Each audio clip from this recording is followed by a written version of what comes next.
Humans were never meant to go to the gym, at least not in the way we think about it today. Our bodies did not evolve for treadmills, weight machines, or hour-long workout sessions squeezed between meetings. They evolved for something very different. And that matters because many people today feel like they are constantly failing at exercise. They start routines with good intentions, struggle to stay consistent, feel guilty when motivation fades, and assume something must be wrong with them. But what if the problem is not you? What if the problem is a mismatch between the kind of movement your body evolved to expect and the artificial environment we have built around it? Here's the real question. If exercise is supposed to be good for us, why does our brain resist it so strongly? Why does sitting feel effortless, while planned workouts can feel like a battle of willpower? From an evolutionary perspective, that resistance is not a flaw. It is a clue. When we look at this through the lens of evolutionary biology and anthropology, a very different story emerges, one that has nothing to do with laziness and everything to do with survival. For most of human history, physical activity was not something you chose to do for health. It was something you did to get food, find water, build shelter, or stay safe. Movement had a purpose. Rest, on the other hand, was precious. Energy was limited, and wasting it could be dangerous. That evolutionary legacy is still written into our physiology today. Our muscles, metabolism, and even our motivational systems were shaped in a world where unnecessary exertion could be costly. So when modern fitness culture tells you that you should want to exercise for its own sake, it is asking your brain to operate in a way it was never designed to. I'm Daniel Lieberman, Harvard professor and evolutionary biologist. I've spent my career studying how the human body evolved to run, eat, and survive. Now, I'm here to help you understand why your Stone Age body struggles in a modern world, and exactly how to fix it. Welcome to the evolution. In this video, I want to explore what humans actually evolved for, why the modern gym is such a strange environment from a biological perspective, and how understanding this mismatch can change the way you think about movement, not as a test of discipline, but as a conversation with your evolutionary past. To understand why the gym feels unnatural to so many people, we need to step back and look at the kind of lives humans actually evolved to live. For more than 2 million years, our ancestors survived as hunter-gatherers. They walked long distances to find food and water. They carried children, tools, and gathered plants. They dug for tubers, climbed over uneven terrain, and occasionally sprinted or threw when hunting or escaping danger. Their days were active, but not in the structured, repetitive way we think of as exercise today. Anthropologists who study contemporary hunter-gatherer groups find that people are physically active for several hours a day, but most of that activity is low to moderate in intensity. It is walking, carrying, squatting, lifting natural objects, and using the upper body in varied ways. There is also a lot of rest. People sit, talk, repair tools, prepare food, and sleep when it is dark. Activity is woven into life, not separated from it. This pattern reflects a fundamental principle of evolutionary biology: energy conservation. For most of human history, calories were not guaranteed. Finding food required effort, and going too long without it could be deadly. Under those conditions, natural selection favored bodies and brains that avoided wasting energy on unnecessary exertion. That is why we have strong biological instincts to sit down when we can, to take the easier path, and to avoid pointless physical effort. These tendencies are not signs of weakness or poor character. They are ancient survival strategies. If you feel resistance to going to the gym after a long day, that response actually makes evolutionary sense. Our physiology also reflects this history. Humans evolved to be endurance specialists, not power machines. Compared to most mammals, we are unusually good at walking and running long distances at steady, moderate speeds. We have spring-like tendons, large gluteal muscles, and an ability to sweat that helps us cool down during prolonged activity. But these adaptations evolved in the context of movement with purpose, not repetitive workouts in climate-controlled rooms. Another important detail is variability. Ancestral movement was constantly changing. One day might involve a long walk. Another might include more climbing or digging. Some days were relatively easy, others more demanding. The body was exposed to a wide range of loads, angles, and surfaces. That variety helped maintain strength, mobility, and resilience, without isolating individual muscle groups or tracking repetitions. Now compare that to the modern gym. Many workouts are highly repetitive, focused on specific muscles, and performed on machines that guide movement along fixed paths. From an evolutionary perspective, that is a very strange stimulus. It is not that these movements are inherently bad, but they are disconnected from the kinds of tasks our bodies evolved to perform. There is also the issue of timing. Our ancestors did not wake up early to do a workout before sitting still for the rest of the day. Their movement was spread throughout the day in small and large bouts. In contrast, many people today try to compress all their physical activity into a single session, then spend most of their remaining hours sitting in chairs, cars, or on couches. So when exercise feels like an unnatural chore, it is worth remembering that your body is not confused. It is responding exactly as a body shaped by millions of years of evolution would respond to optional, purposeless exertion. Understanding that history is the first step toward building a healthier relationship with movement in the modern world. This brings us to the modern mismatch. The environment our bodies evolved in and the one we live in now are profoundly different, especially when it comes to movement. For our ancestors, physical activity was built into the fabric of daily survival. Food did not arrive with a click. Water was not piped into shelters. Tools were not delivered to the doorstep. To meet basic needs, people had to move. Not because they wanted to burn calories, but because movement was inseparable from living. Today, in many parts of the world, we have engineered movement out of our lives. We sit to work, sit to commute, sit to relax, and often sit to socialize. From a biological perspective, this level of prolonged inactivity is unprecedented. Our bodies evolved in an environment where long periods of total stillness were rare outside of sleep or brief rest. This is the core of mismatch theory.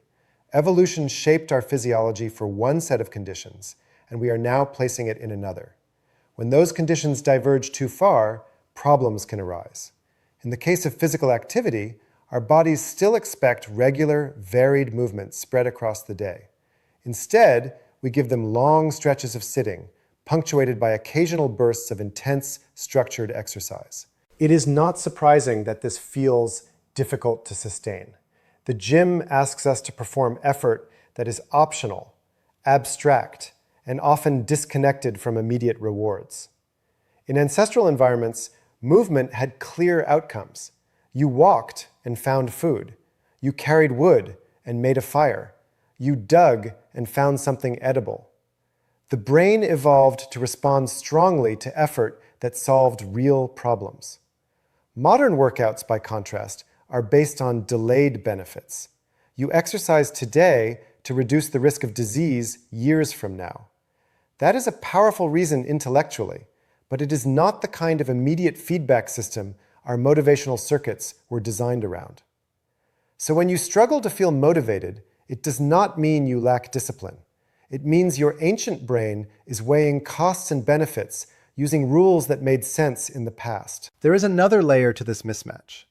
Many people approach the gym with an all-or-nothing mindset. If they cannot do a full workout, they do nothing. But ancestral movement was rarely all or nothing. It was accumulated in small bouts. A short walk here, some lifting there, a brief climb, a few minutes of digging or carrying. Over the course of a day, it added up. Our physiology still responds well to that pattern. Muscles, bones, and metabolic systems benefit from frequent signals to move, even if those signals are modest. From an evolutionary perspective, consistency matters more than intensity. Regular, low to moderate activity aligns more closely with the conditions under which our bodies evolved. So the problem is not that humans are bad at exercise. The problem is that we have defined exercise in a way that is biologically unusual, intense, time-bound, optional, and often socially pressured. When you see it this way, your resistance stops looking like a personal failure and starts looking like a predictable response to a novel environment. That shift in perspective can be surprisingly liberating. It opens the door to thinking less about forcing yourself into a gym routine and more about redesigning your environment so that movement becomes a natural, almost unavoidable part of daily life again. Here is the surprising part. Even though humans evolved to be physically active, We did not evolve to love unnecessary exercise. That might sound counterintuitive. We often hear that humans are born to move, which is true in one sense. Our bodies clearly function best when we are regularly active. But from an evolutionary perspective, there is an important distinction between being capable of movement and being motivated to expend energy without a reason. Natural selection does not favor behaviors that waste energy. It favors behaviors that balance costs and benefits in ways that improve survival and reproduction. For most of human history, vigorous physical activity was useful when it helped secure food, avoid danger, or care for others. Outside of those contexts, conserving energy was usually the safer strategy. This helps explain a common modern experience. You might enjoy certain activities like hiking with friends, playing a sport, or working in a garden. But put the same movements on a treadmill or in a repetitive gym circuit, and suddenly they feel tedious. The physiology is similar, but the context is different. One feels purposeful and socially meaningful. The other can feel abstract and disconnected. Our brains evolved to pay attention to context. Reward systems are more strongly activated when effort is tied to goals that feel immediate, social, or meaningful. That is why people often move more when they have a dog to walk, a job that requires standing, or children to chase. The movement is embedded in life, not isolated as a separate task labeled exercise. Another insight from evolutionary biology is that discomfort during exertion is not a design flaw. Sensations like fatigue, breathlessness, and muscle burn are signals that help regulate effort. They evolved to prevent us from pushing so hard that we risk injury or exhaustion in environments where recovery resources were limited. In the gym, we sometimes interpret these signals as enemies to overcome at all costs, but they are actually part of an ancient feedback system designed to keep us safe. There is also evidence that our bodies are particularly well adapted to moderate, sustained activity rather than constant high intensity. Walking long distances, carrying loads at manageable weights, and alternating effort with rest were common patterns in ancestral life. Extreme, repetitive exertion without variation was less typical. Yet many modern fitness trends emphasize maximal effort, minimal rest, and highly structured repetition. When people cannot sustain those routines, they often blame themselves. But from an evolutionary standpoint, it may be the routine that is unusual, not the person. A body shaped by natural selection to conserve energy and respond to meaningful tasks will not automatically thrive in a system built around abstract goals, mirrors, and machines. The key insight is this: your lack of enthusiasm for the gym is not evidence that you are lazy. It is evidence that your motivational systems were designed for a different world. Once you understand that, you can stop fighting your biology and start working with it. That realization shifts the question from how do I force myself to exercise to how can I shape my environment so that movement feels more natural, more purposeful, and less like a constant battle of willpower. So how do we apply this evolutionary perspective in practical terms? The goal is not to perfectly recreate the past. That is neither possible nor necessary. Instead, the aim is to reduce the mismatch between the body we have and the environment we live in. The first shift is mental. Movement does not have to mean a formal workout. From an evolutionary standpoint, what matters most is not whether you go to the gym, but whether your day contains regular, varied physical activity. Walking to run errands, taking the stairs, carrying groceries, doing housework, gardening, or playing with children all count. These forms of movement are not inferior to exercise.